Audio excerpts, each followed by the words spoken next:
afternoon. I'm Andy Green, Senior Advisor for Fair and Competitive Markets here at the U.S. Department of Agriculture. Thanks for joining us today for AMS's webinar on the Advance Notice of Proposed Rulemaking, Price Discovery and Competition in Markets for Fed Cattle. So, in this Advance Notice of Proposed Rulemaking, the Agricultural Marketing Service is seeking input from stakeholders about ways to improve price discovery, transparency, and fair competitive trading environments in fed cattle markets. Promoting price discovery and competition in fed cattle markets is important. The U.S. cattle and beef industry is complex, characterized by multi-stage ownership, regional variability, and a variety of contracting methods and trading practices. It's important. Cattle and beef production plays a vital role in many rural communities. And we know there's concentration. Over 80% of fed cattle are slaughtered by the four largest packers. And that percentage is higher in some regional markets in terms of where the packers acquire their cattle.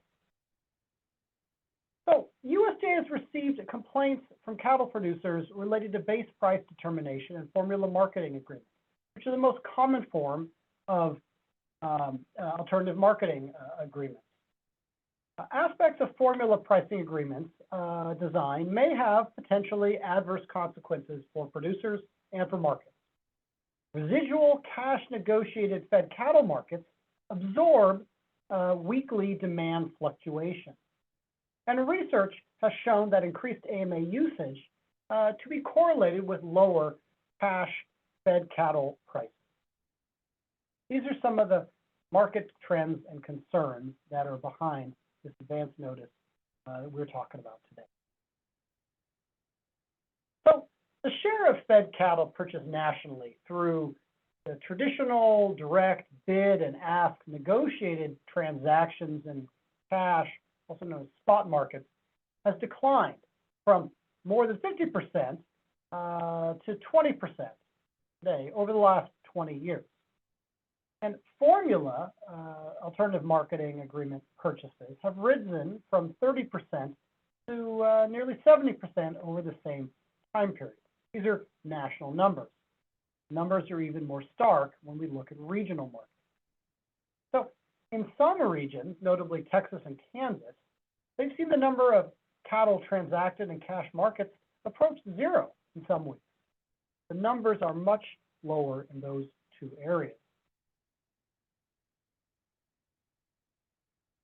As regional negotiated cash markets become thinner, cash sellers face increasing volatility and uncertainty when marketing their cattle relative to those selling with a formula.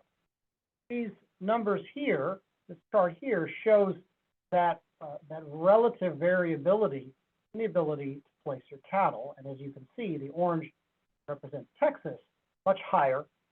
Similarly, the blue, which represents Kansas, is higher than, say, yellow, which is Iowa, or red, which is Nebraska, in the middle. And of course, the national numbers average out. Formula benchmarks are based on thinly traded markets. What does that mean? These are these formula contract agreements, alternative marketing arrangements, AMAs. They use as base prices benchmarks from other markets. So the regional cash or spot price, spot market price reports published by AMS, the Market News Service, are commonly used as the benchmark for the base price in 75% of these formula contracts. Over 90% of those regional market benchmarks are based on three regions having the smallest share of negotiated cash purchased fed cattle: Kansas, Nebraska, and Texas, Oklahoma, and New Mexico. So a very high percentage of base prices in formula AMAs use the results of cash trading over in these three relatively thin markets. So in addition, the formula benchmarks in contracts over here, longer-term contracts, don't take into account quality differences. AMA formulas use the average weekly regional price, weighted by the number of head, but not standardized or weighted to any particular quality grade, whether that be 70% choice, yield grade 3, or whatnot. So the values and price, but yet we also know that the values and prices paid for fed cattle depend on quality. So prices is just simply whatever was traded last week, weighted by the number of head in the market. Formula benchmarks based on regional averages are vulnerable to distortion, when they're thin.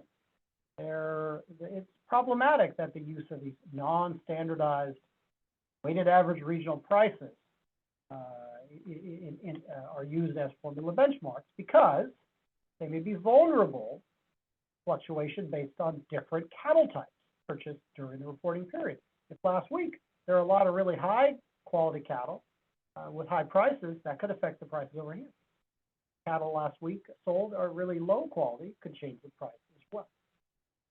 This creates the potential for incentives for packers to avoid certain types of cattle purchases, especially higher quality cattle, higher prices. That will increase benchmark prices.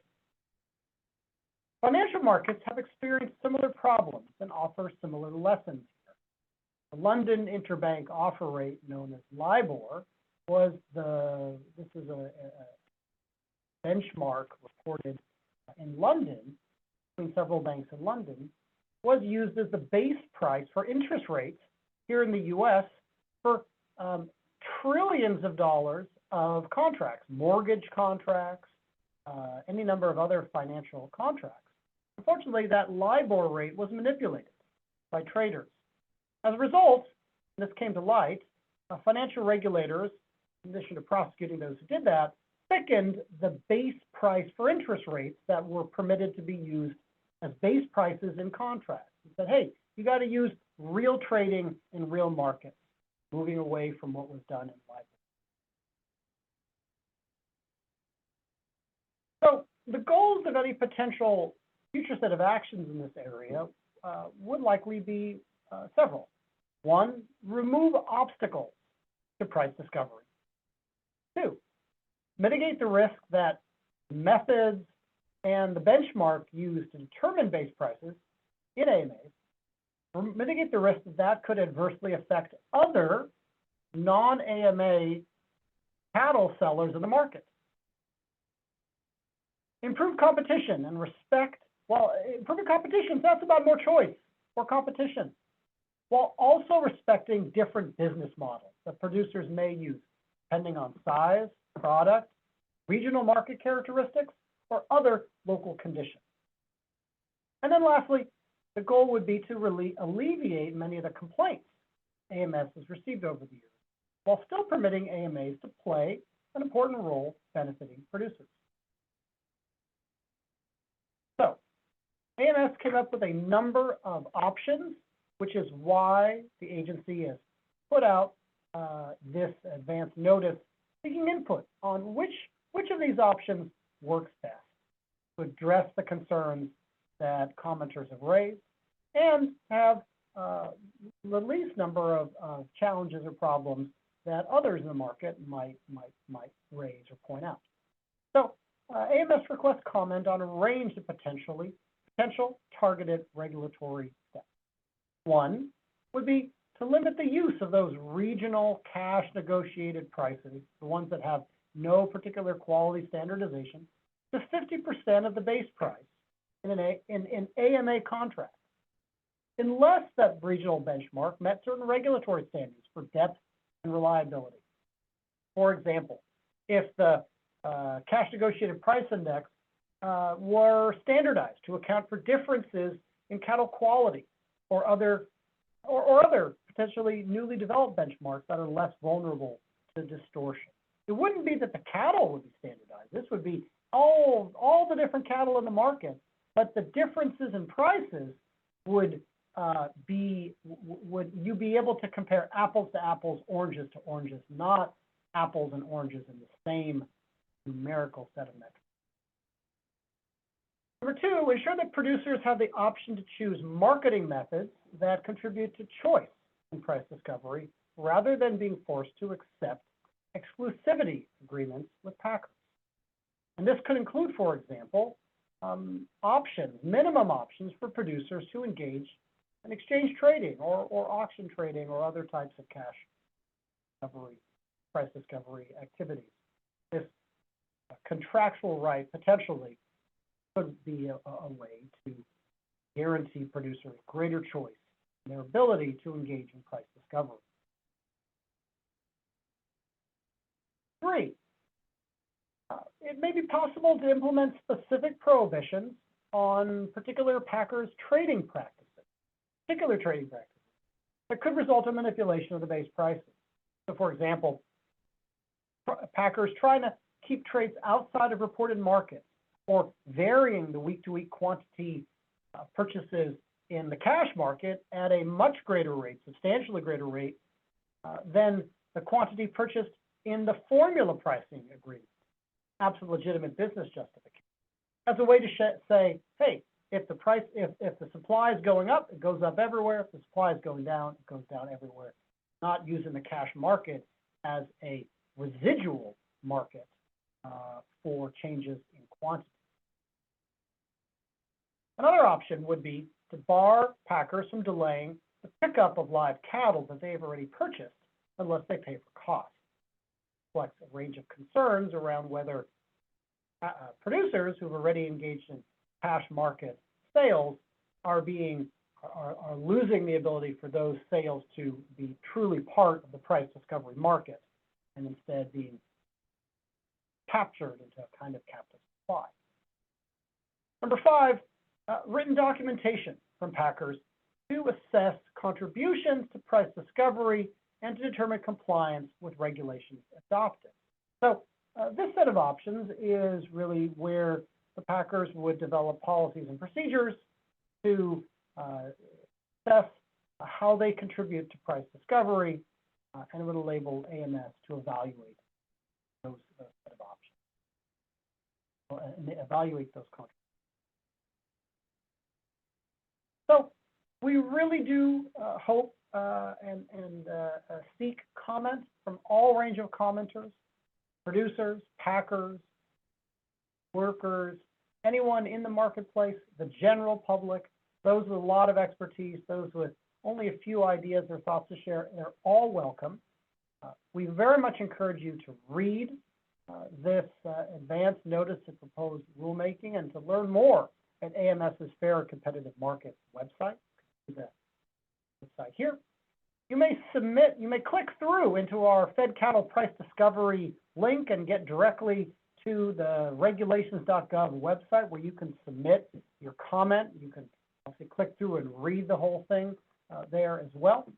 And your commenters can submit comments on whether any of the proposals would address these concerns about the fair functioning of the cattle market. You can address comments about the costs and the benefits, obstacles, other options. Really, any views you might want to offer are welcome with respect to these set of ideas. In addition, AMS has prepared a list of specific questions grouped by regulatory options. Those might be helpful to stimulate your ideas and thoughts and reactions, but you don't have to follow them.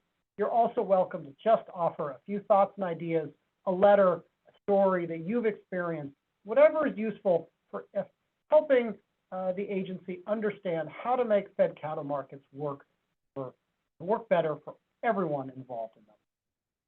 Comments received in response to this ANPR will inform AMS's approach to regulating the fed cattle market.